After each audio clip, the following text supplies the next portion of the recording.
سلام علیکم عمر جون. من عاشق امام مهدی ام. منو مطلوبه های در ایون 5 زندگی میکنم. نامی بچه‌م پرسیده سوده. نامی بچه‌م در شب خواب نام کردگی های یک بحری سبز دنیا را گرفتگی به در روی همین بحری سبز نام امام مهدی نویستگی به و مسلمونی همین قایکی چی میکنم که بخونمش خوندش نمیتونم. من مسلمونی را خونده نمیتونم. بعد یک جا نمایان میشوه میخونمش تیز میخونمش.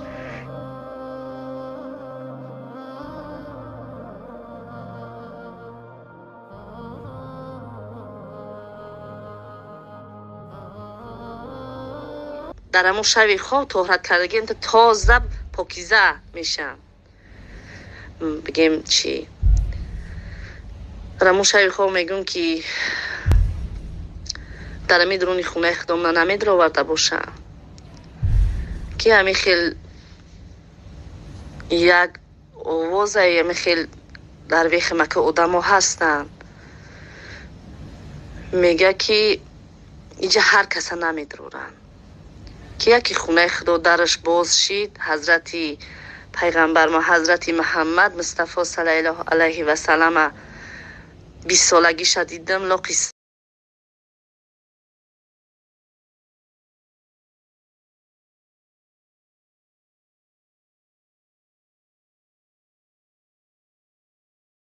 سفید داشت یاش به میگیم موهای دراز.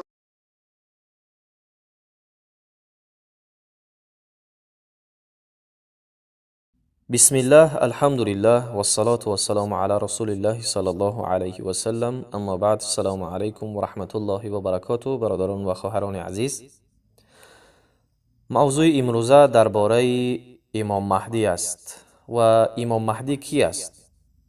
امروز خواستم که برای شما از احادیث پیامبر صلی الله علیه و سلم درباره امام مهدی کمی صحبت داشته باشم. عبدالله ابن مسعود رضی الله عنه میگه که لا تذهب الدنیا حتی یملک العرب رجل من اهل بیتی.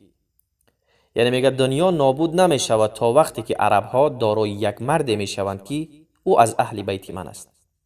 یعنی یک وقتی میشود که از عرب مرد میبراید که او از اهل بیت من است. پیامبر صلی الله علیه و سلم میگه یواطی اسمه اسمی، یعنی وی هم نام من است، نام وی مثل نام من است، یعنی نام وی محمد است.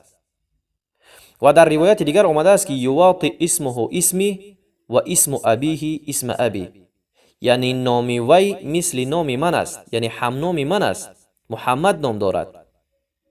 و نام پدرش مثل نام پدر من است، یعنی نام پدرش عبدالله است.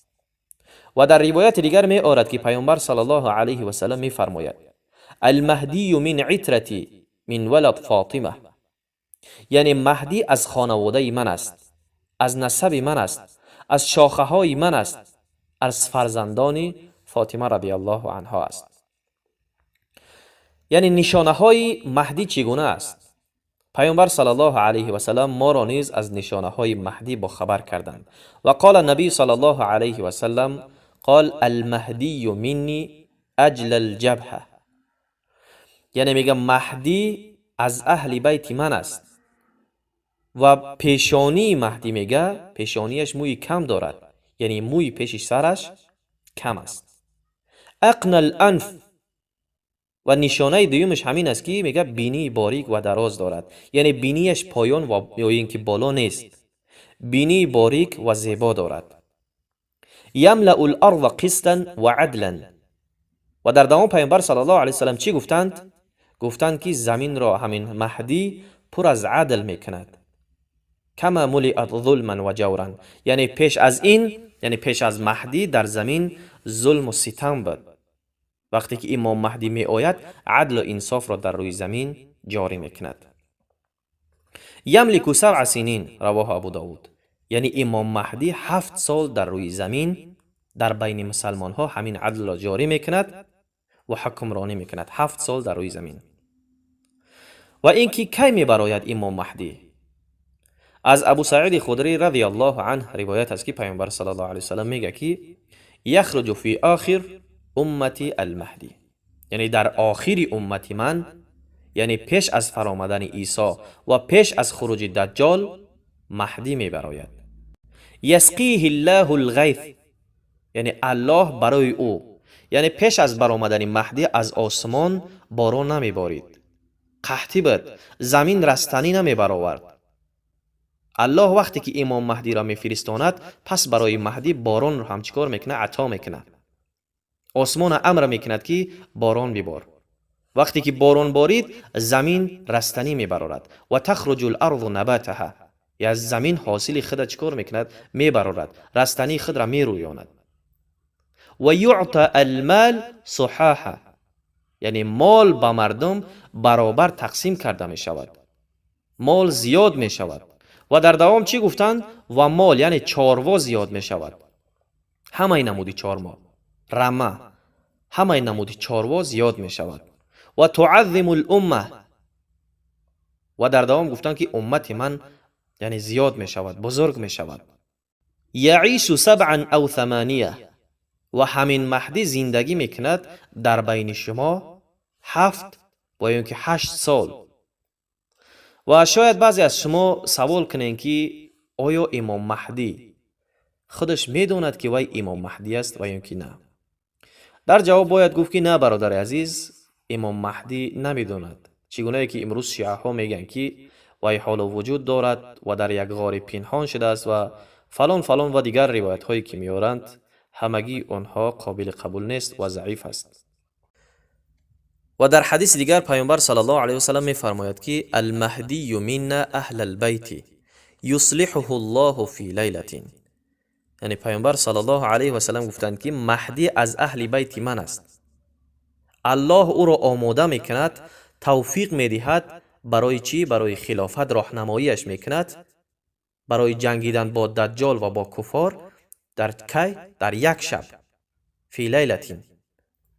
در حدیث دیگر پیامبر صلی الله علیه و سلم از جابر رضی الله عنه روایت است که پیامبر صلی الله علیه و سلم میگه که ینزل عیسی ابن مریم فیقول امیرکم المهدی تعال صلی بنا، یعنی میگه هنگامی که مهدی را دجال با لشکر خود احاطه کرده است در یک قلعه در دمشق، پس باید فردا میگه مهدی چیکار کند؟ به جنگ براید.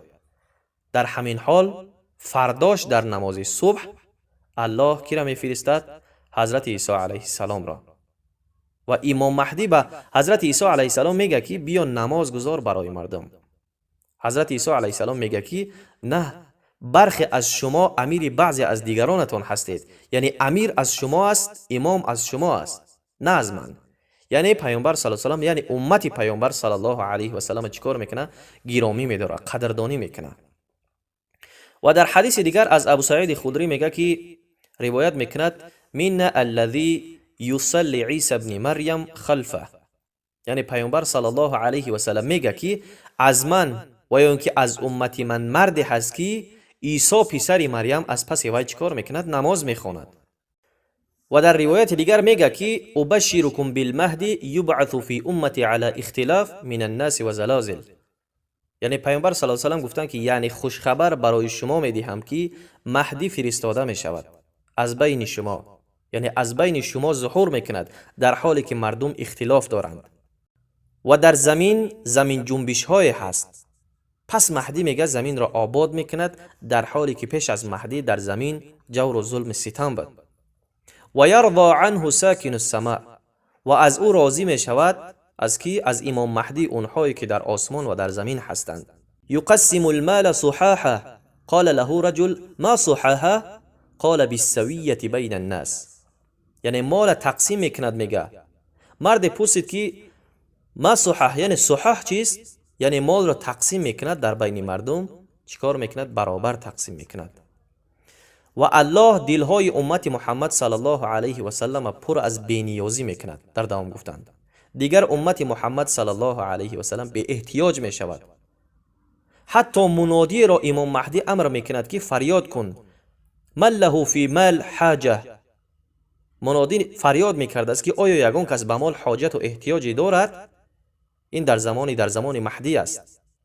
فما یقوم من الناس الا رجل، پس از بین همون قدر مردم مرد میخیزد.